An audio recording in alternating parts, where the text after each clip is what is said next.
Hello, everybody. Welcome to Planet FPL, the world where everything revolves around fantasy Premier League. My name's Suj. My name's James, and this is my favourite bit. Buongiorno, James. Buongiorno. Ciao. Is that right? How's Italia? I Are can't you tell you on at the a moment, Are can you I? on the plane to Italy? At the time you hear this, yeah, there's every chance I'll be kind of just about landed in Italy, I should imagine, yeah. Okie dokie. Depends when you listen to it, but if you're straight off the bat, yeah, I'm probably landing. If you listen to it a bit later, I'm on my way to Udine. If you listen to it later, I'm watching my team get like battered by Paris Saint-Germain. And Oh, don't be so pessimistic. But yeah, if it's the next day you're listening to this and I'm on my way home. okay. Good, good, good. Yes, James, obviously we're pre-recording one day, but it's all good because you are at the Super Cup. I hope it doesn't go as badly as you think it is going to. This is chip planning talk time. Chip talk, chip planning time. And we need to be much more conscious of this because of the fact that they've doubled our chips. And so we do have a full set of chips to use before the end of game week 19, bench boost, free hit, triple captain, and the wild card, which we've always had before anyway. And so we kind Don't, of, don't forget the mystery chip. which mystery chip? I'm joking. Yeah, There's no mystery chip. Someone did ask that on our Patreon the other day. they You did. sure there's no surprises coming? I was like, no, definitely not. Yeah, I don't think so. They've made enough changes for one season. Let's get these under our belts as well. The one change they made last year in terms of the Arse Man, I think, has been binned pretty quickly. But we do have our regular chips. Difference, obviously, as I mentioned, being that we need to play them in the first half of the season. So this is like chip talk part one. Next season, second half of the season, we'll start again from scratch. Yeah, where this will different to previous years where we normally do this podcast at the start of the season is we're looking for opportunities in the first half of the season. And part of what I do is kind of outline what the second half of the season might look like in terms of whether you need to hold chips back or not. Obviously, that second bit of the conversation is irrelevant. We do not need to think about the second half of the season. I can tell you now it will look quite similar to last season. That's highly likely, but we don't need to think about it because we have to use the wildcard free hit, bench boost, and triple captain before game week 19, and then we all get it again. At which point, yes, we'll look at the second part of the season. We won't even think about the second part of the season until we get sort of maybe circa Decemberish. We're going to have a look at some wildcard opportunities, Yep. free hit, triple captain, and obviously some bench boost opportunities. It is a little bit different for all of us. Before we do that, I think to answer one question, are we likely to have any doubles in the first half of the season? The answer to that is extremely unlikely. Nothing is impossible in the world of football, but it will take something very unexpected. For example, last year, Everton Liverpool obviously got postponed in December. It became an added fixture in February. But again, it is more likely to go into the second half of the season, particularly if any postponement involves a European team. We did have a scenario a couple of years ago. You might remember Burnley and Luton got postponed in game week 2 because Kenilworth Road wasn't quite ready. Yep. That became a double win. I believe it was game week 7. It's probably only going to be a fixture like that where something went wrong, where it may still get played quite early in the season. Because essentially, there are no 3 weeks really for the clubs involved in Europe, pretty much at any point for a significant period of time. A little note on Crystal Palace, who obviously we now know will play in the Conference League. Now, their match day 6 fixture clashes with the Carabao Cup quarter-finals. That can throw up a problem. It could throw up a problem in the sense that obviously they potentially have to play Thursday in Europe. They played a Thursday before their match day 5 as well.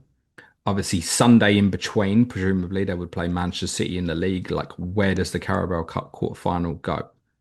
There is a tiny, tiny possibility that the Manchester City fixture would maybe move back to accommodate that. I find that extremely unlikely, even more so because obviously Manchester City are another club in European competition. And unlike Palace, they will have Champions League fixtures in January. So if they're still in the Carabao Cup themselves, it becomes really, really awkward. So I think if anything, the Carabao Cup fixture would most likely the quarterfinal move back into January. But that's Semi-finals are. They've got time between that and the semi, Yeah, but it surely. also depends who Palace play in the cup competitions if they were Yeah, yeah, still of in. So course. again, if they're playing a Champions League team in the quarterfinals of the cup, and by which point you'd know the semi-final draw, if it was then another Champions League team, it could get very, very awkward and messy. It really could. But I don't think it's likely to impact anything in the first half of the season. I actually think the most likely scenario here would be if Crystal Palace did make it to the Carabao Cup quarterfinals, that they play on the Tuesday or the Wednesday in the Carabao Cup, most likely the Wednesday, and they just play their Conference League game the next day. They'll Yeah. probably already be through. It's their final group game. So if they're already through, rather than creating a backlog of problems, I think they just play first team in the quarterfinal of the cup and play a second string team in the Conference League on the Thursday.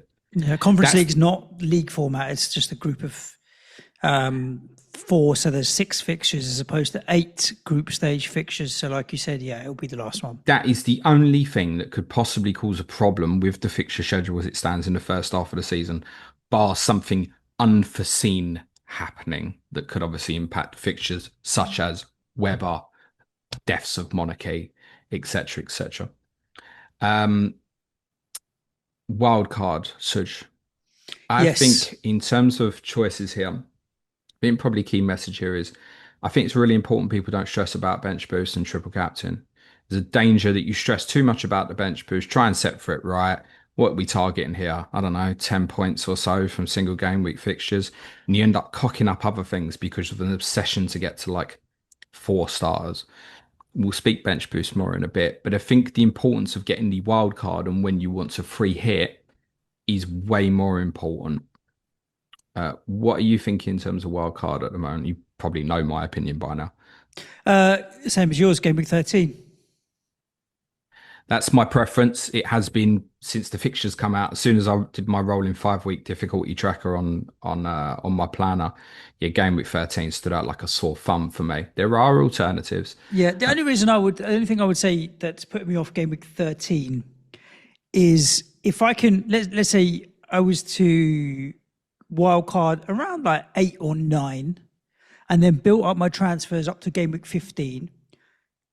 And so I had 5 in 15 and 5 in 16. I can almost have another wild card over those 2 weeks, half of which is free. But I need to do a little bit more work around that kind of, can I set my team up for 8 to 15 or 9 to 15 without needing to use any transfers, which is never the case. But even so, if I'm using 4 and 6, oh sorry, 4 and 5, that's 9 transfers in any given week. Like looking historically, when you've wildcarded, I mean, how many transfers have you had to make? 7, 6, 7, 8. No one changes 11, no one changes 15. Or the tipping point for wanting to pull the wild card over just trying to roll or hits or whatever is maybe 6 or 7. So being that close to the 5 threes, I don't know. Yeah, I understand what you're saying. I think Yeah. others are seeing it that way as well. The rolling of the transfer bit is always a little bit more difficult than it looks on a piece of paper now because of Yeah. injuries, suspensions, loss of form, change of opinion, so many things. But rolling transfers, I think, particularly at the start, would generally be a pretty good strategy. So periods that you could wildcard. I think game week 2, 3, I would describe as the I've fucked it period. You're really unhappy with too many decisions. You want to chase a load of value. The reason I say that is I think you'd be looking at game week 1 as a free hit.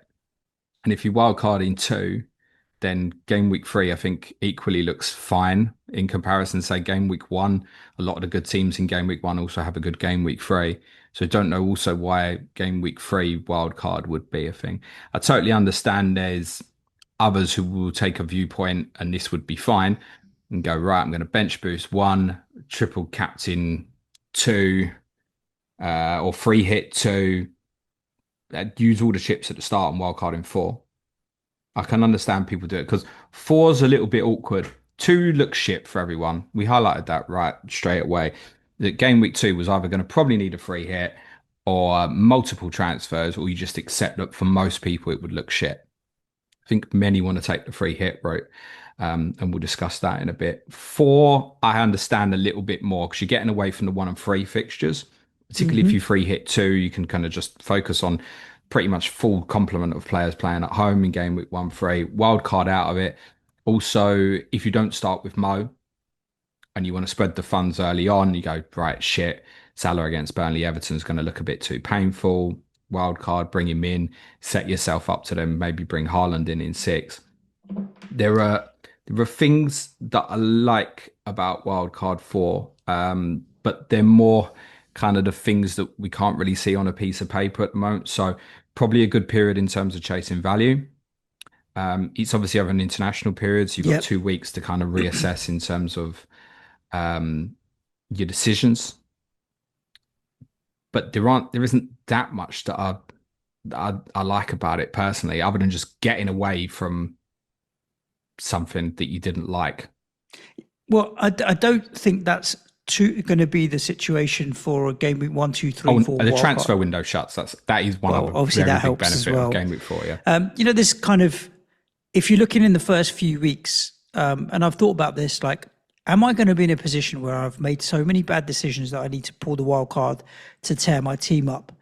And the answer is no, because there's so like the ownership in so many players template. We talk about template. It's pretty template. Like how many people got Palmer and Wirtz and Bruno and Watkins and Bowen, right?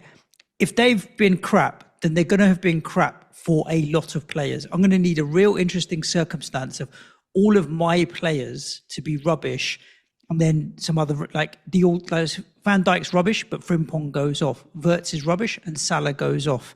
Bruno Fernandes is rubbish, and Cunha goes off. Ait Nouri is rubbish, and God, I don't see a situation where I'm going to get hurt badly in those first 4 weeks, except if I go without Salah or Haaland and people put the armband and they go big because of the captaincy, that's the only I've fucked it mindset that I can see, because I can't see across the other 11 starters and I've fucked it situation because the ownership is too high across all of them. It would require a weird combination of all my players to do shit and so many others to do well. But the risk with Salah, no Haaland, putting the armband on either one of them and their ownership being so high, that could hurt. But you got to hold your nerve a little bit there. I mean, look what happened last season when Haaland scoring back-to-back hat tricks. You held your nerve and you didn't go there, and then obviously what happened. So, yeah, Yeah, I think in terms of like game week 4 itself, like there's a few you can get rid of that might look good across, say, 1 and 3, 1 to 3. particularly like Nottingham Forest, maybe Tottenham come into a couple of away fixtures. I still think Villa's fixtures are pretty good though for anyone who got there. If you're suddenly diving onto Manchester City ahead of their swing in six, you've still got to negotiate the Manchester Derby and Arsenal away. It feels more about maybe getting rid of some of the bits than rather targeting the next bits. Like United still play Chelsea in game week 5. If you want to keep Everton, they've got Liverpool and Man City away 5 to 8. So someone like Tarkovsky, maybe you're looking to move on, but then didn't you get him in for his consistency in the first place? I think one Yep, hidden bit about game week 4 that people might be looking at as an alternative, and I like this more for if you're using wildcard 4 to do this, then I like it better, is to set for a bench boost in 5 and then maybe even line that up to go Haaland triple captain in 6. So again, Salah in for 4-5, use a couple of transfers there to spin that to Haaland 6. And in the same period, you're also setting up to bench boost in 5.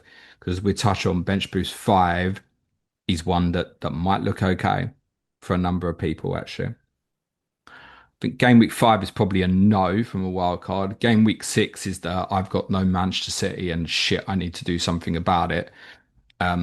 As they walk into Burnley at home and some good fixtures afterwards. City go to the top of my ticker from game week 6 through to 10, even though they got Villa away in 9. So Burnley at home, Brentford away, Everton at home, Bournemouth at home. 3 home games, a really good away game, one more challenging away game. So I totally get the getting there and not having any City is going to play on people's minds.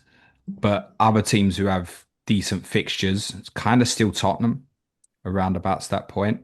For Arsenal, it feels a week early because they go to Newcastle. And I also think like the following week, it kind of opens up Newcastle and Arsenal more interesting for game week 7. And there's a number of other teams I think it opens up. If you wait a week, Brighton, Crystal Palace, Wolves all coming into better periods where, for example, in game week 6, respectively, like Wolves go to Tottenham, Brighton go to Chelsea, and Crystal Palace play Liverpool.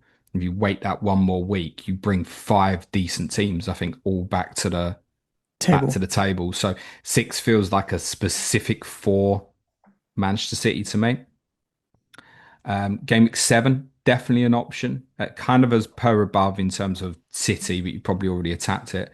Primary reason feels especially for Arsenal, and some of the swings that I've suggested above. That's when Arsenal's really good fixture run starts, is right there with game week seven. We're not saying West Ham is a gimme, Suj, but yeah, that's a good period of fixtures there. West Ham at home, Fulham away, Palace at home, Burnley away, Sunderland away, like as a five across the season. You're not going to land with much better than that, despite the fact the first three are London derbies. But I've I actually think got they owe us one at their stadium, I think, I've based on the actually last two seasons. I've So, actually got West Ham second on my ticker across those 5 weeks, 7 to 11, despite the yeah, fact that obviously starts with Arsenal away. So I think some might have already been eyeing up like Bowen to Sesko in seven, maybe. West Ham go to Arsenal. United have got Sunderland at home. But West Ham have got great fixtures after the Arsenal game. Brentford at home, Leeds away, and then Newcastle and Burnley at Burnley. home. Mm.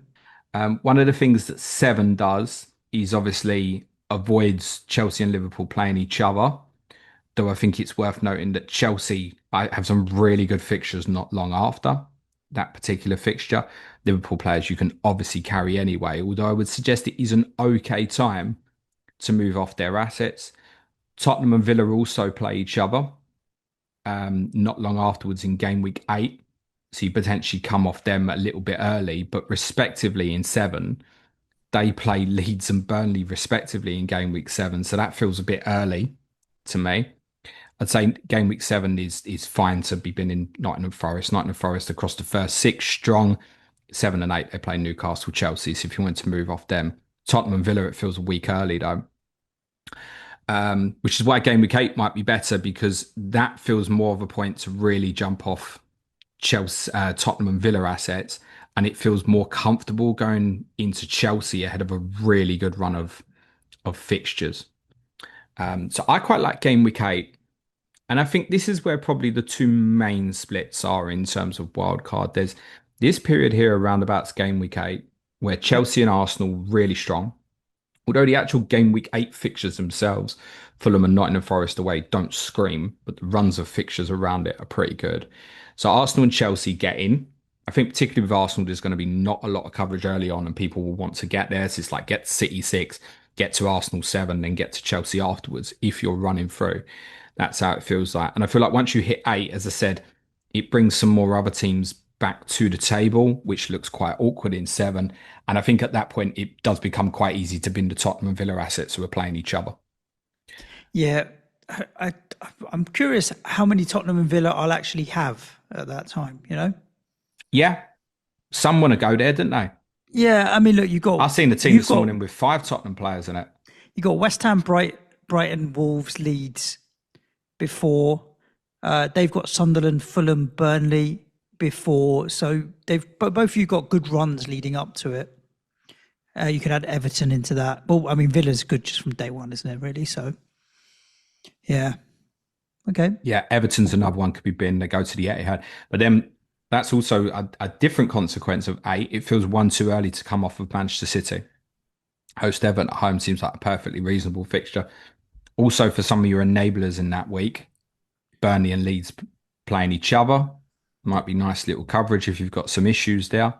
But it's why some will wait for nine. I think if you wait for nine, Chelsea and Arsenal it's definitely treble. That's six of your team, I think, if you go Okay. game week nine. Even though again, Arsenal's at home to Palace, but then it's Burnley, Sunderland straight afterwards. Chelsea have Sunderland at home in nine. They've got Wolves and Burnley after a trip to Tottenham, where they normally win, let's be honest. Arsenal also play Tottenham over that period at home. They normally beat Tottenham at the Emirates, let's be honest. Then they do play each other at the end of that run. So I think the main split in terms of people's ideas, in terms of, let's say, targets, it's well documented. I'm targeting game week 13. And this is one of the reasons why. The reason I like game week 13 is I'm pretty sure I'm going to get to that point of the Arsenal Chelsea game and have a lot of coverage of those two teams. Many of my plans got minimum five Every chance it'll be 6. And I think as long as I can roll early on, the navigation of priority of getting those Arsenal Chelsea players in, I think is pretty straightforward. I said this on the podcast on Monday. Whereas I think the navigation from those Arsenal Chelsea players in 13 to be able to possibly want to put in Haaland and Salah together and set it up is more difficult. I had a look at a draft for a wild card in 13, and if you go Haaland and Salah, which you may well want to do over that little period, considering straight away you're walking into a captaincy that would look like Leeds at home, Sunderland at home, Sunderland at home. Yeah. It becomes very, very tight, but it is way more manageable with a wild card when you go, right, I can pick this right option from Newcastle, Bournemouth, Palace, Brentford also have really good other fixtures. Forest and United quite strong over those periods as well. And you can I think with a wild card, you'll be able to manage that so much better. Imagine trying to put Haaland and Salah both in your team together if you own neither. Yeah. Well, you're not going to do it without a wild card. Well, where do you begin to start? Let's say your top price players are like Palmer, Fernandez. Let's say at that point you've got Palmer, Saka. Maybe you've got Fernandez as well, maybe. Or you've even got You're like stripping your Watkins, same price. defense. You're stripping your defense down to How many 4.5 and transfers would it 4.0. take to put them both Yeah, in if yeah. that's what you want to do? You need a wild card. Without a wild card, you're not really doing it. Now, there's plenty there will say, well, I'm carrying Salah over that period. And one of the things I looked also in my plan is actually not just wildcard in 13, but getting to that point in 13 with transfers in hand, which might sound ridiculous when we're going to obviously going to get 5 more in game week 16. But I'd possibly be using all those transfers to get the best bits without restrictions of other City, Liverpool players, Newcastle players could well be on agenda by this point. We've got a great Christmas run and be able to hokey cokey Haaland Salah the weeks between those Leeds Sunderland fixtures. The problem is they both play Sunderland and Leeds respectively in game week 15, and Newcastle play Burnley at home. Just for clarity for the listeners, you get your 5 free transfers before game week 16 as opposed to before game week 17. So, yeah, before the game week 16 deadline. So you'll get the transfers at the point Salah will still be here. It's very unlikely he would leave in game week 16. I know FPL flagged that some players may leave in game week 16. I think that's probably quite unlikely, actually. But I understand the principal idea of, that could be a surprise. This country said they've got to be released 7 days early. I think it's more likely there'll be gentlemen's agreements on people. Like, I don't see like Salah going in 16. He'll play against Brighton as long as he's fit, I think. And then would go ahead of game week 17.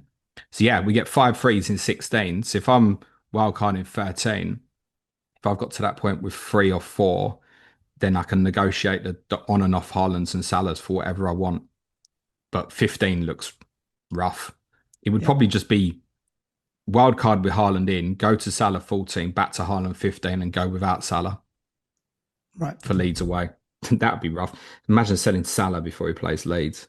Well, we don't know. They might be okay. It might be very good. It's true. Yeah. This is the challenge at the moment, particularly when we talk about triple captaincy in a minute. It's like we can pick who we think will be bad defensively, but I reckon there'll be a surprise in there that will leak more goals than we think. Yeah. By the way, I know plenty of people have identified preferences for game week 12 or game week 14. 12, I don't love as much purely because Manchester City and Newcastle play each other. And I think once that fixture is out of the way, I think City and Newcastle both look really good for a sustained period. So if I wildcard in 12, that maybe makes that look a little bit awkward. You might not want that much from those two teams. That's a possibility. And 14 does kind of bring Chelsea and Arsenal back to the table again as well, once they've got their fixture with each other out the way as well. So, I mean, top of my ticker, game weeks 14 to 18, Liverpool, City, Arsenal are the top 3. Then Newcastle.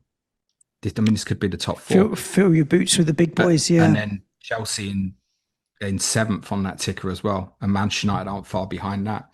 So the ability for me to get the best assets from the best teams with comfort over the Christmas period is a bigger selling point to me than being able to get the best of consecutively City, Arsenal, Chelsea. And I think because it's consecutive runs, they can go in an order.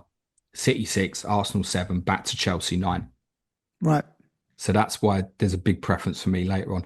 I'm not wedded to it, by the way, because if I get to like 6, 7, it's like I've had to rip up my team and I've made major transfers and got to deal with it, then I've got So to be deal it. with it. But 13 is comfortably for me the target week where I want to go. Okay. Um, I want to highlight as well before we go on to the other bits what I would kind of describe as safe weeks, semi-safe weeks, and dangerous weeks. Because I think there's a danger that what people do when they're looking at plotting where they want to use certain chips, particularly over the Christmas period, I think is particularly dangerous. That you're looking at fixtures in a row. Okay, this player's got these players, 3, 4 games in a row. Right, I want that. Oh, that looks best for me. That bench boost in 15 looks great. There might be a very good reason, perhaps, why you might not want game week 15, as an example. The safest weeks to use a chips are game weeks 1, 2, and 3. Yeah, barring transfer windows open, though, is the only caveat to Yes, that. yeah, yeah. But what I mean is in terms of fixtures and rotation, particularly if Yeah, you there's want to no go, European football. if There's you no other nonsense. Yeah, I get that. if you want to go for a triple captain or a bench boost, I don't think you have too much problem in terms of your selection headaches. When we go to deadline on Friday, if anything happens in terms of a transfer, it's not going to impact selections for that particular weekend. Does that make sense? That's Yeah, also why it's the easiest one to set for. If you go at the start and go, right, well, I'm going to set to bench boost in game week 3 because I really like having a Sunderland enabler at home to Brentford. Well, they seem to be making a signing every day at the moment. And I'd be conscious of that in terms of the planning. The further out, it's fairly obvious, the further out you plan that bench boost, the more difficult it is. That's why, like, a pro for Wildcard 4 would be to set up to then bench bench boost in five. 5 because there are some really good enablers in that week as we'll set. Between game weeks 1 and 3, the only teams with fixtures, Crystal Palace have got these 2 Conference League games, which will highly likely be against Fredrikstad. That wouldn't concern me in terms of Palace assets at all. And then for the clubs not in European competition, there is a Carabao Cup second round match between game weeks 2 and 3. Nearly all the Premier League teams will highly rotate. Right. Can't think that'll be any different. Exceptions may be Bruno Fernandes if he's breathing, which he's always breathing, he'll play, won't he? But Yeah. then you never worry about Bruno Fernandes. You wouldn't think, oh, Bruno Fernandes played the Carabao Cup tie. They're going to rest him against Burnley at the weekend. No, Like he'll it's no play. chance, isn't it? Right? He'll play. Exactly. So caveats to individuals apply.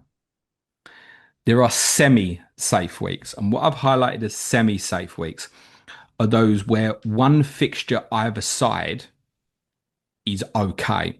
And what I mean by that is like you've got a Carabao Cup fixture on one side where, for example, major players may get their rest there Right. rather than more likely in the league game. So if there's too many fixtures, you're more likely to use a safe period. I've also highlighted international breaks as safe periods as well. That's not always the case, particularly for returning internationals. So, i.e., People ahead travel of from ahead of far and game stuff. week 4, I did check. All the South American teams are playing around about midnight on the Tuesday night before coming back in terms of game week 4. Right. So Arsenal Nottingham Forest is the 12:30 kickoff in game week 4. Would you have a concern if Gabriel plays for Brazil if he's going to play in game week 4? I mean, probably not, No, agreed. But but there might you be a never know, different but probably not. but there might be a different example where you'd be more concerned about that. Chris Wood, is he coming from I New didn't check Zealand? New Zealand in fairness, but that would be a better example, wouldn't it? Right? You Yeah. go because we actually had that literally last year. Chris Wood played for New Zealand. Forest played at Arsenal on the Saturday, exactly the same last year, and Chris Wood didn't start. Yep. So I imagine in that particular scenario, you probably wouldn't be that worried about Wood at Arsenal. If you bench boost in game week 4 with Wood at Arsenal, you're probably going to be thinking about moving that on anyway, probably. Yep. So, but generally speaking, I think international breaks I find safe because I don't think clubs look at international breaks and think he's going away with Brazil. We're going to rest him now in game week 3 or game week 7. They don't, because actually not actually going to play a game of football probably for at least 4 days, more often 5 or 6 days afterwards. So I think like game week 7 before an international break, in terms of clubs and rotation, is largely pretty safe. Exceptions to that would be if it's 3 day turnarounds from the European fixtures. At this point, there's no way of knowing that other than we can look at that now and go, in game week 7, Villa, Palace, and Forest will have a 3 day turnaround. So we know that those three clubs specifically will have that. Obviously, at the end of August, we'll know all the European fixtures and we'll have a clearer indication in terms of like 3 day turnarounds that become more dangerous for specifics. We don't have all the information going into game week 1 in terms of No. what the rest days are for a week like that. That's again why it becomes more dangerous. But I would look at most of those weeks between 4 and 7 and say that there is a safe week between all of them. And I actually think that runs all the way to game week 11. I think 4 to 11, generally speaking, there is a midweek set on one side that makes selection largely, in most cases, quite safe. There are usual caveats to this in terms of the 3 day turnarounds, particularly. I also think 16 and 17 is relatively safe, but that may be circumstantial on particular teams. There's a Carabao Cup quarter-final midweek in between. Again, I still think many teams will still be rotating over that period. I still think if Liverpool in the Cup, they are more likely to rotate Salah in the League Cup quarter-final. This is a bad example because he's going away. Let's say Haaland. City are more likely to rotate Haaland in the Carabao Cup quarter-final than they are in game week 16 or 17. That would still stand the same for me. Yeah. The most dangerous weeks, I think, are between 13 and 15, when we've just highlighted in terms of really attractive periods to wildcard. But I also think you can factor that into your selections when you wildcard and go, is too much for a rotation risk. We're coming into a Christmas period. And I also think 18, 19. 18, 19 is over the Christmas period. There's enough of a gap between 17 and 18 and the cup quarterfinals being beforehand, which means many teams will have a free midweek. I think 17 is relatively safe. 18, 19 is obviously going to be dependent in terms of the spacing of the fixtures.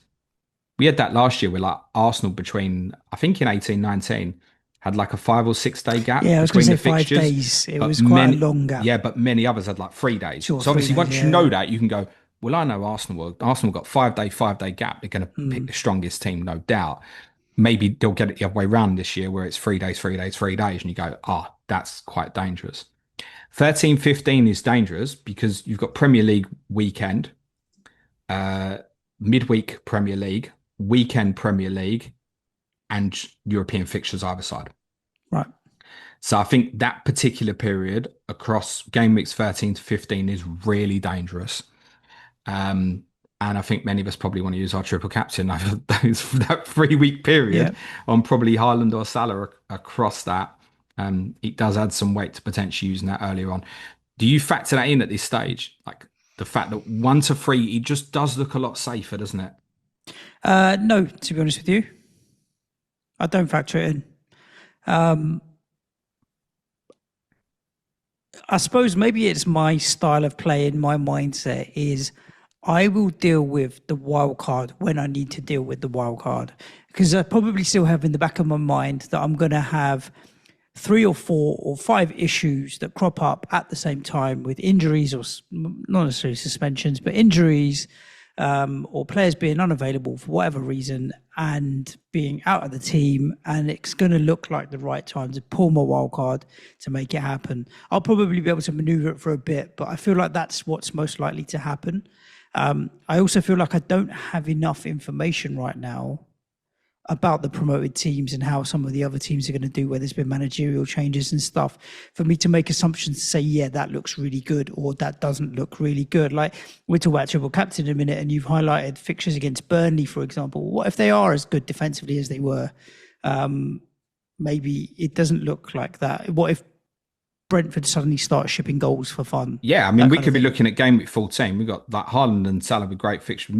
We might suddenly get them and be like, we've got a captain Gyökeres against Brentford. Like, that's a possibility. Yeah. So I'm very, very non-committal at the moment to the chips. I mean, I'm setting my team up to to last as long as possible without having to worry about it. Certainly, we'll talk triple captain now. I have no idea when I'm using it. Yeah. And I think that's fine because also triple captain needs no planning. If you want Yeah. to get a player in to captain them, it's no different, right? It doesn't become any different because suddenly you want to triple captain, other than it probably increases the necessity of your planning for it if that's what you want to Yeah. do. But I think you can have your captain in place and you can go on the day, this Yeah. feels right. They've suddenly got two, three players out. Look at the Bournemouth situation, maybe going into Friday, and you think, this feels right. I want to do it now. So the beauty of the triple captain is it needs no planning. Hmm. I'd be happy with an attacking return and just move on and forget about it. So that needs no planning. I think in terms of standout options as it stands, Salah or Haaland opening day are options. I wouldn't say anyone else for game week one. But if you want to use it game week one, fine. Saka or Gyökeres in two. They may not even be the best captain in game week two, but I do think if you are going Haaland, you are probably waiting for another opportunity for triple captaincy. Whereas with the Arsenal guys, that might look like the best opportunity. The other promoted sides in the opening half of the season, they've got away from home consecutively, Burnley and Sunderland in that good run that I said. So if you wanted strong home game, in theory, Arsenal's strongest is in game week two. Haaland against Burnley in six, home fixture, robot. We're putting it in kind of a semi safe week. If the European fixture, which is after it, is 4 days away, and that's a 3 o'clock on a Saturday as well. So it's League Cup the midweek before. I'd say there's hardly any risk of Haaland not starting against Burnley in game week six. So Yeah. that like appeals as well, right?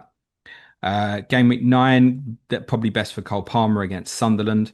Then you've got that period 13, 14, 15. Haaland against Leeds 13. Salah against Sunderland 14. Haaland against Sunderland 15.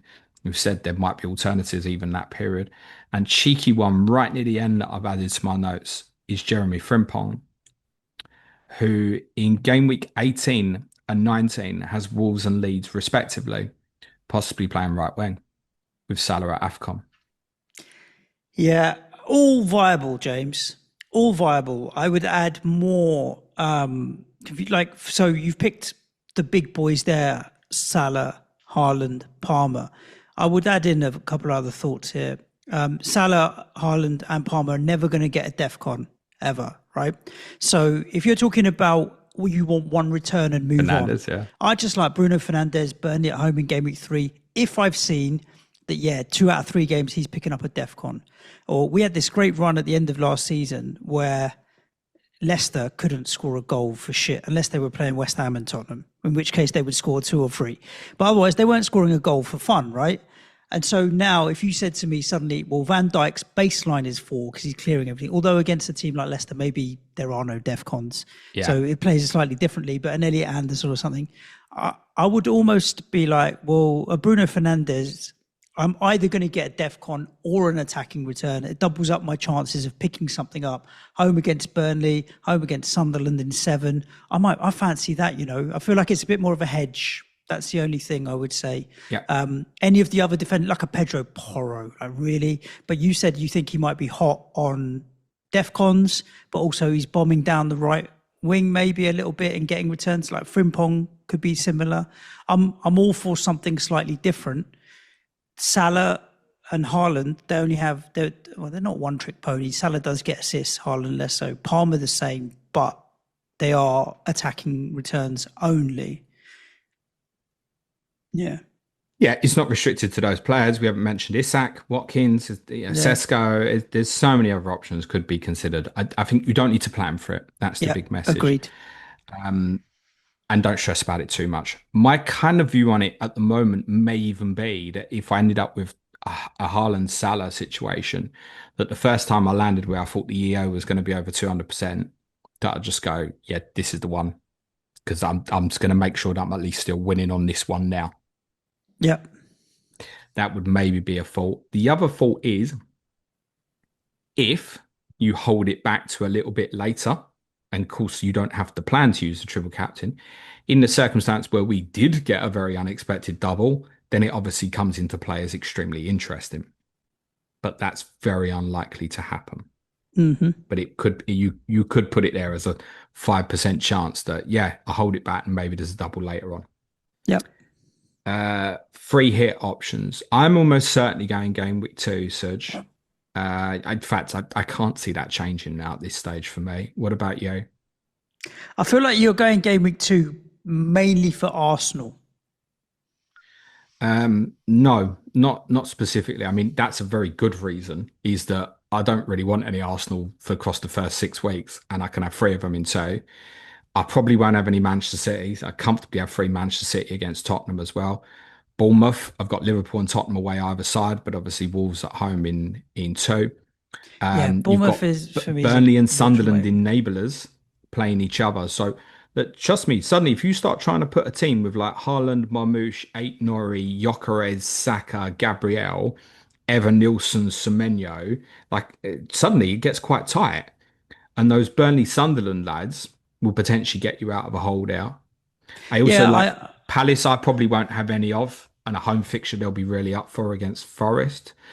I don't love it, by the way, Suj, and I said this to you at the start. I was like, I don't love free hit too, but when I was away on holiday and I looked at weeks, like I could conceivably change 9 or 10 of my 11 for game week two, and there's no other week further down the line that would get anywhere near that. I don't think.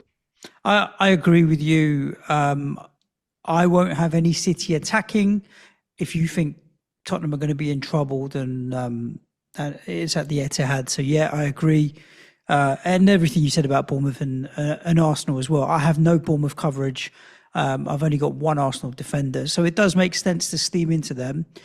What upside are you looking for? 20 points on your main team? 15 points on your main team? I think 15 or so. Generally speaking, on a free hit, if I was doing it in a blank and I've putting in players for players who are not playing at all, I'd kind of be looking sort of min target 25 on top on a Yeah. free hit. I think, look, and this was my first analysis on two, and this could happen, right? A free hit in game week two, and I take out people like Gakpo, Palmer.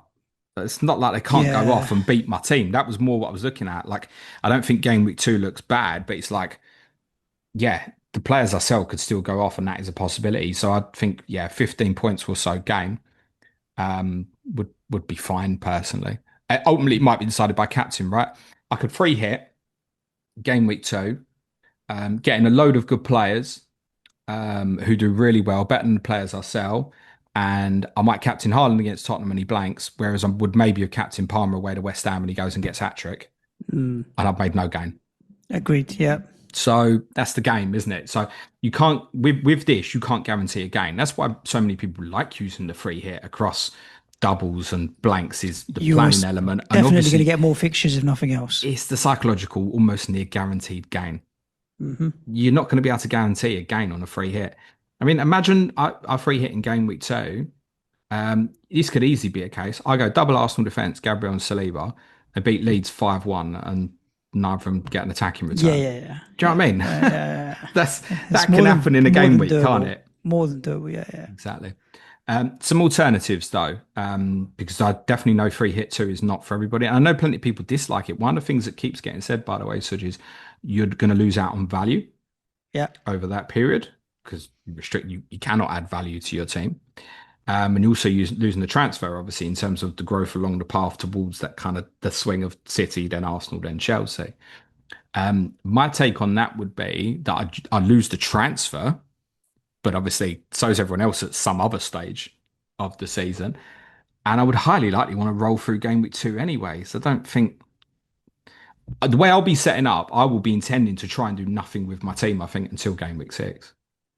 So from that perspective, I'm not chasing the value on that period anyway. yeah, I'm hoping to yeah. let stuff go. I'm sure I won't be able to do it, by the way. Game week three. I think ones that people like in this is avoiding two particular fixtures. Obviously, Arsenal go to Anfield, and you're also avoiding Palace against Villa. But then I think, well, you're not bothered about Arsenal and United in one, and you're not bothered about Palace at Chelsea in game week one. My I kind of way I see it is if one looks good, I don't know why game week three doesn't look good. So it makes me think because I've heard game week three a bit that the main reason for doing it is people want the best of Manchester United at home to Burnley, and I get that because their fixtures obviously before and after aren't great. So you can go right. I'll get the free for game week three, and then I can just forget about them otherwise. Yeah. That feels like the main reason though for free is just Manchester United.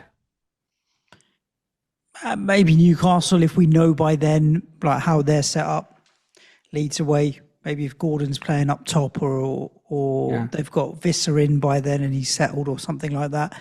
Because I can't see myself having any Newcastle before then either. And then they've got Leeds that week, so yeah, Yeah, maybe. they're almost the only other one I look at and think you've got a good three, but not a particularly good one. Mm. Because I think even if you're looking at Villa, home to Palace, I think Villa at home to You Newcastle at the moment is fine. just get them earlier. Tottenham, Yeah. Bournemouth at home. Well, you got Burnley at home in Well, one. exactly. So So it's not yeah, better. yeah. Um, Game week 4. I think game week 4 is probably falling in for a crowd that want to start with Haaland and Yep. also potentially want heavy Nottingham Forest coverage because if you want to commit, say, double Forest defence and maybe Anderson, and you've got Haaland, and there's nothing particularly wrong with Haaland having Manchester United at home in that week, but you are looking at the Burnley away fixture for Salah with a little bit of nervousness, and you don't want to look at treble Nottingham Forest, particularly away to Arsenal. And if you've gone heavy Manchester United on top of that as well, you're also looking at United players away to City. So I get that. Be quite conceivable that you're looking at game week 4 going, I don't really like this.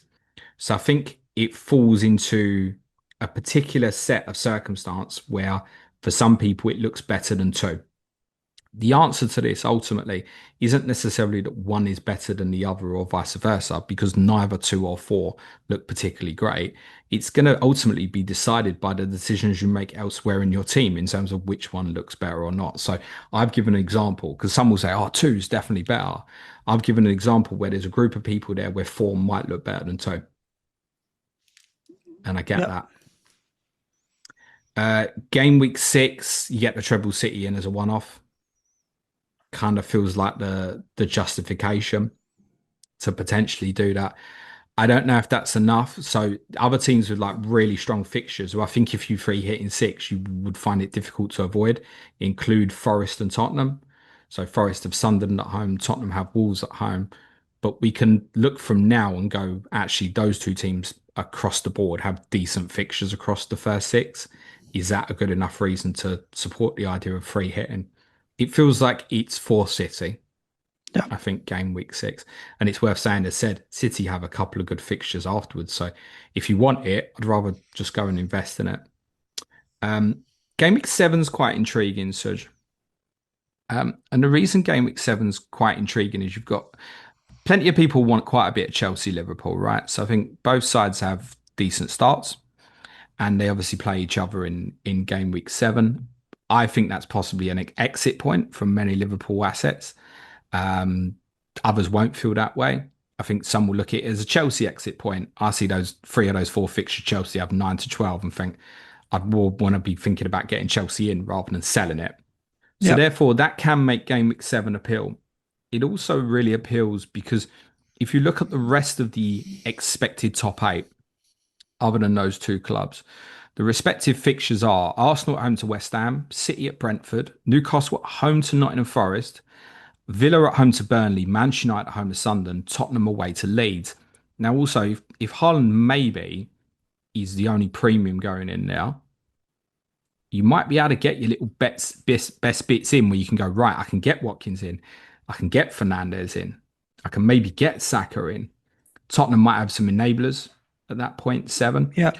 The counter to that is, as a consequence of the rest of the expected top 8 having really good fixtures, those towards the bottom obviously don't. I was going to So say, where that do you enable is just the not. It's not as easy to find. You're going to be looking. absolutely, but we might have 4.0s, maybe even like imagine a Rojo at Yeah, Fulham, and this is kind of in terms of cover for the bench and it filling really out the is. money. Yeah, A Rojo at home to Fulham as a 4.0 defender might be yeah, great. By this point, the Brav's playing. If he's sitting on the bench, you're not bothered about that. So I don't think you'd want those guys to be in your 11 anyway. It's probably more, can you get a shit enough bench? Ultimately, if you think your 11 is going to start, and I'd say that's a semi-safe week, then it shouldn't particularly be needed. If you were bench boosting in 7, then I'd be like, hang on, what's going on here? Another alternative people might like is game week 11, primarily because Manchester City and Liverpool play each other. So I think with that, the only thing with that is like the two teams that really stand out is probably Arsenal and Chelsea, who What, played not West Sunday. Ham at home, Burnley at home? Come on, triple West Ham. Well, Suj, I'm obviously working on the assumption that They've West already Ham got have good three. Yeah, fixtures yeah, in the build-up. But yeah, point is, yes, probably West Ham, but also Arsenal and Chelsea have good fixtures before as well. yeah. So don't really see that unless I can kind of get the idea that people are thinking, right, I'm going to be in real trouble for that period in 13. So I want to carry enough City Liverpool, and I don't like the fact that they're playing each other. But I think the others with good fixtures in that week largely have got good fixtures beforehand. Game week 13, obviously free hit to avoid the Chelsea Arsenal playing each other because there is a case if you go really heavy on those two teams, if you wildcard in that kind of block between sort of 7 9 before. As I said, you're going to want a lot of coverage of those two teams. And it is worth noting that they have some intriguing fixtures afterwards. I know, kind of like if you wildcard in 13, you look at Chelsea Arsenal playing each other and you're like, not so sure about that. But straight afterwards, for example, after they play each other, they play Brentford and Leeds respectively. Then Yep, they have a couple of challenging away games. So like Arsenal go to Villa. I think Chelsea at Bournemouth is fine. But then they yep, have fixtures at home to Wolves and Everton the week after. Um, so if you just want to keep carrying through Arsenal Chelsea, who knows? They might look like the two best teams in the league. And you go, right, actually, I want to avoid that. yep. 13 is a possibility. Game week 15 provides you the opportunity, if you can somehow fit it all in. Liverpool, Manchester City, and Newcastle was said all play the expected bottom three. So Liverpool are at Leeds, Manchester City are at home to Sunderland, and Newcastle at home to Burnley. But all three teams have good fixtures before and afterwards. Yeah. You'd have wildcarded into them probably at that point. Yeah. Someone did suggest to me game week 19. Now, what's interesting about game week 19 is it is the opposite of the game week 15 fixtures. So, Liverpool, City, Newcastle have those same three fixtures, for example, but in reverse. However, I think it may even look a little bit better in the sense Arsenal were at home to Aston Villa and Chelsea are at home to Bournemouth. Right. Um, yeah. Could you imagine wanting to free hit in 19 and suddenly there's something you don't like? Or I just can't see where you want to go 19 rather than 15. 15. Yeah, the only pro to 19 over 15 is I would say if you wanted to come off those that have great fixtures beforehand, you could look at certain ones and go, right, I want to come off them. So like Newcastle, Chelsea, and Manchester United before that game again against Burnley. But I'd probably just be more inclined to carry them through because actually, again, if you looked further on, Newcastle's fixtures after Chelsea, Manchester United is Burnley away, Palace at home, Leeds at home, Wolves away going into the new Yeah. year. The I fixtures think after for all of them pretty decent. it's fine. So I think free hit with that in mind because I think there's a lot of the top teams have really good Decembers, but it's sustainable. So I don't think you want a free hit necessarily in that period. Now there might be circumstances where it's like, oh shit, Liverpool are going to mass rotate for Sunderland at home, and it land. You go, yeah. Do you know what? Now I know I can go. Ekateke, Frimpong's going to play OOP. Yeah. I think Curtis Jones is going to play. Whatever that looks like, it might suddenly fall into place for you. But I think free hit is probably earlier rather than later. That's how I feel. Yep. It's easy to plan for at this stage, isn't it? Easier, let's say. Yeah. Bench boost. Um, Reasons to hold off from doing it early. More money available later on. But to counter that, more risk. More Yeah. If risk you in need terms of the the money, I mean, competitiveness of the there's fixtures. there's good budget players right now, so I don't know how much it plays a part if you want a Salah or a Haaland or what have you, because you need to find more Yeah, budget players. I, But there's I still budget mentioned players around. I mentioned an example on Monday's podcast of like Sepp Vandenberg, right? I think Brentford have got quite a good Christmas. And I look at someone like that and think he might be 4.2, 4.3 at that point, like say Joachim Anderson and a couple of others were at a similar period and go, oh, that's fine. Hmm. He'll now go in as my fifth defender. So I don't think the only thing the more money might do is allow you to have like Palmer rather than Verts, right, as an additional Yeah. one. I understand that sort of thing. But I think in terms of the impact for the bench boost specifically, no, I don't think there's a huge impact to that. Um, there is a theory at the moment, and I actually don't mind this theory at all. As soon as you land and you're like, I got a benching headache, play it. Just go, shit, Uh, I really don't know. I've got a couple of defenders. I'm not sure who to pick, and I don't know which mid, like, eighth attacker I'm going to pick. And if you're in that circumstance, just go play it. yeah, I agree with that. I really don't mind. I, I you don't often come up with three benching headaches, though, do you? It's normally one or two. But I No, get it. but It could happen. I agree. so as a follow-up question to that, here's a different example for you. So we spoke quite a bit on Monday's podcast about headache of goalkeepers at the moment. So I know someone at the moment who intends to bench boost in game week 1 with the Brav Cup because they think that it will cover them better later on, and they don't care if the Bravka plays in one or not. That's They're what I like, was saying. what am I expecting massively from it anyway? That's what I was saying. Like I Like, might just just do leave it. it in.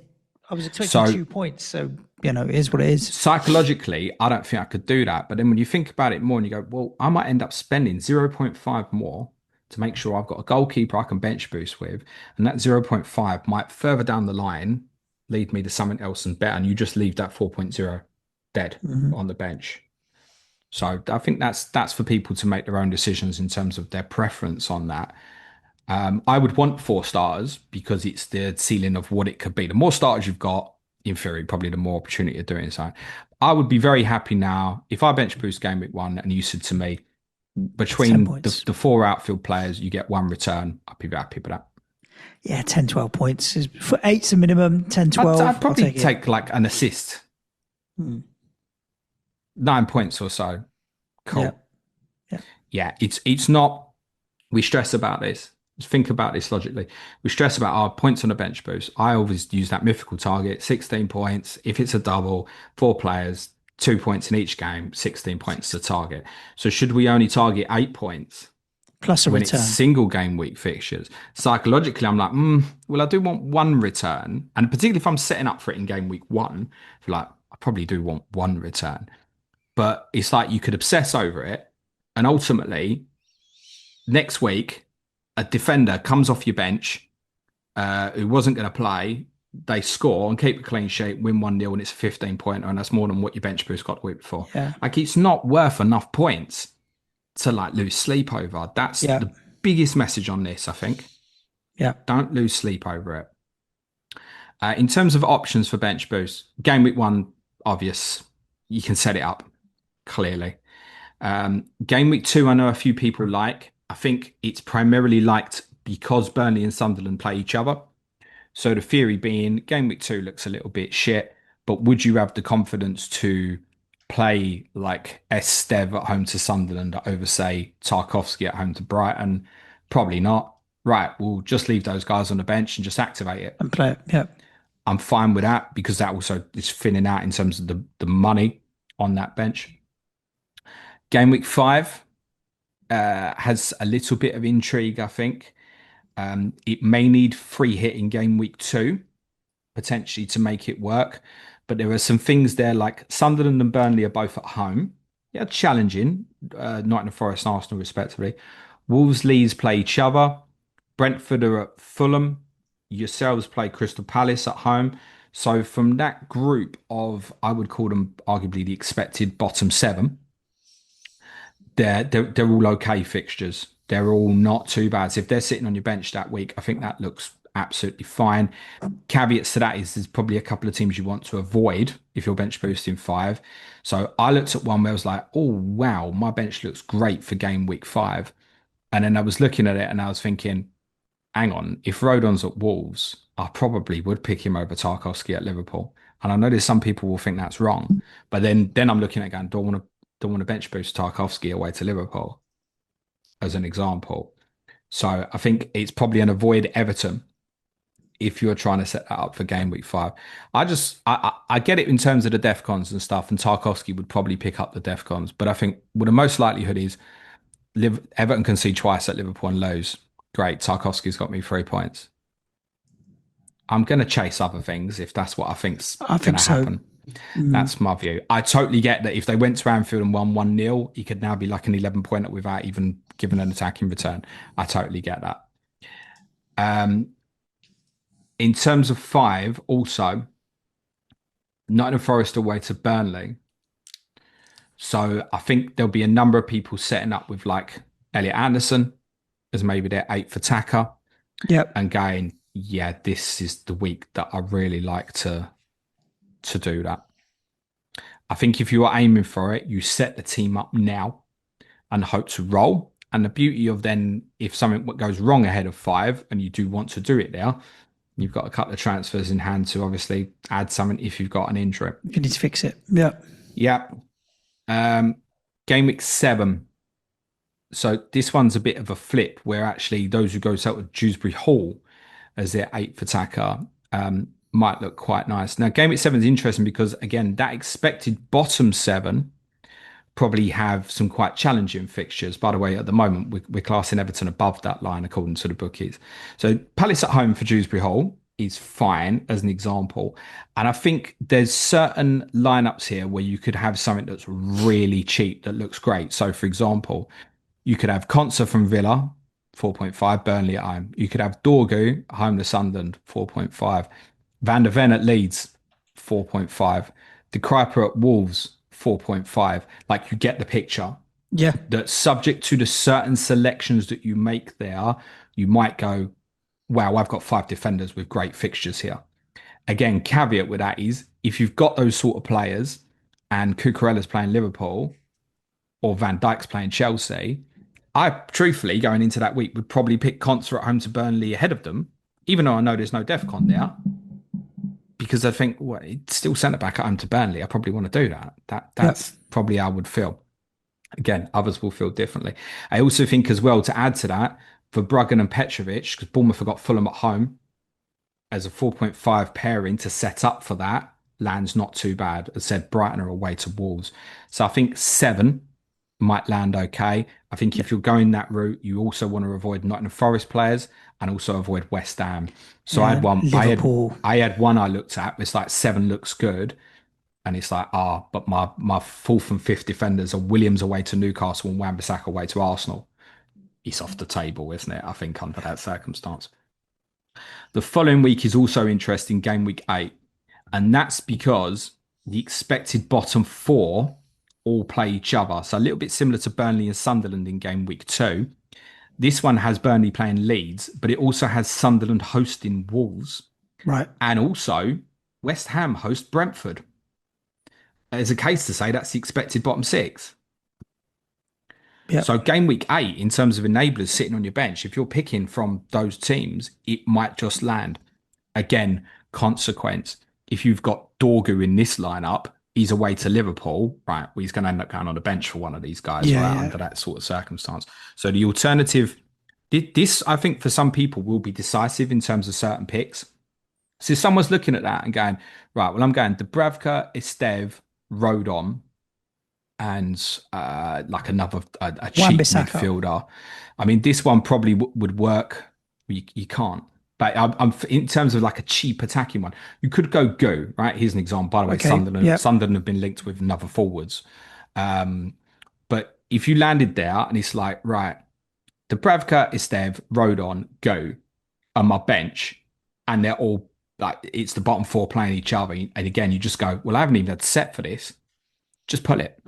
Yep. And obviously, if you land there and it's crap, then just move on and keep going, isn't it? And wait for the next opportunity. And I think those who end up that way will still have the wild card in hand to say there's another opportunity to set for it, except for those who wild card in 7. And I do wonder, this is a thing maybe for those who are looking at wild carding in game week 7, if they also consider setting up to bench boost in 8 Right. as a consequence of that. Game week 12 is another interesting one. And this is really cute because I think you can possibly get there if you set up the right way from here and wildcard straight out of it. I think that's a possibility. When I look at things like put someone like Jockey Madison in now and go Fulham across this period of Leeds at home, Brentford at home, Wolves at home, Sunderland at home. You think, oh, I could use him as a rotation. That's fine. He's got Sunderland at home. You look at others like Bournemouth. Say you went Trafford now, West Ham at home. There's Yeah. little ones where I think there'll be such a concentration maybe towards sort of 5 or 6 teams for those who are running through and dead ending to 12. I think there's a chance that some will literally naturally land with a good bench in game week 12. And again, if you got there and that's not the case, you can obviously use your wild card in To set 13 up. to potentially set up for another one. The ones Yeah. after, for me, carry more risk. But I think 12 is interesting again. Verbruggen Petrovic really works for that as well, just naturally lands quite well. Game week 15. Personally, I've seen a few mention this again. That's the week where there's ridiculous fixtures for like Liverpool, City, Newcastle. But I don't think the enablers look great in that particular week. And if you want Salah and Haaland both in, which you probably will do, then it becomes tough, and you'll need good enablers. And someone also suggested to me about game week 19, and I'm like, fuck the pressure of that. Because that's the same as doing it in game week 38, isn't it? Yeah. If you think about it, effective. There's no different opportunity. And I think that's important here. What I'd say to people, being flexible. It's absolutely fine now to think in your mind, I'm going to set this up. I'm going to bench boost in game week 5. I'm going to free hit 2. I'm going to say I think bench boost 5 works, and also get there and go, nah, and abort. And I think that's fine. And I also think it's absolutely fine for a lot of people to be sitting there going, you didn't need to cover all this, because as soon as something sits nicely, I'm just going to pull the trigger. I was going to say, like, I enjoy the forward planning nature of it, but my limit, I think, to forward planning is 4 to 5 weeks. I don't like planning beyond that. I also don't like planning for just 1 week or 2 weeks on the flip side. So I don't like making transfers just for the week ahead, but I don't like planning 8 to 10 weeks out. For me, a rolling 5-week plan is there. And I think bench boost 1 still looks likely. I can understand the value of free hit 2, but I'm not really looking much beyond that yet. I think I'm going to stick with a 5-week plan for now. I think from triple captain free hit bench boost, I'd be quite happy with a gain of around about 30 points. I was going to say exactly that. There's things that could swing that, i.e., let's say I go free hit 2 and Arsenal, City, Bournemouth all do exceptionally well, then we might be looking at something more. But in terms of an average, I'd probably say, about 30 points across the free chips. And ultimately, that might be you hitting your captain or not. Mm-hmm.